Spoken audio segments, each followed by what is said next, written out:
நுவரெலியா நீள்தண்டாகிணையில் இருந்து தெரிப்பகை நோக்கி பயணித்த வெலப்பனை போக்குவரத்து சபைக்கு சொந்தமான பேருந்து ஒன்று நேற்று காலை பாரிய விபத்திலிருந்து தப்பியுள்ளது.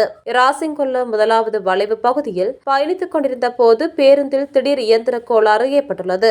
இதன் காரணமாக பேருந்து சாரதியின் கட்டுப்பாட்டை இழந்து சுமார் 50 அடி பள்ளத்தில் வீழ சென்றுள்ளது. எனினும் சாரதி மிக சாதுரியமாக செயல்பட்டு ஹேண்ட் பிரேக் பயன்படுத்தி பேருந்தை நிறுத்தியுள்ளார். பேருந்தை ஓட்டிச் சென்றபோது ராசிங்கொல்ல பகுதியில் பெரும் சத்தத்துடன் இயந்திர கோளாறு ஏற்பட்டதாக பேருந்து சாரதி சமன் திலகசிறி தெரிவித்துள்ளார். உடனடியாக ஹேண்ட் பிரேக் பயன்படுத்தி பேருந்தை நிறுத்தினேன். பேருந்து நின்ற இடத்துக்கு கீழே 50 அடி பள்ளத்தில் ரூபகா வீதி தெரிந்தது. பேருந்தில் சுமார் 40 பயணிகள் இருந்தனர். நான் இறங்கி பார்த்தபோது பேருந்தின் ஜாயிண்ட் உடைந்திருப்பது அவதானிக்கப்பட்டுள்ளதாக அவர் குறிப்பிட்டுள்ளார்.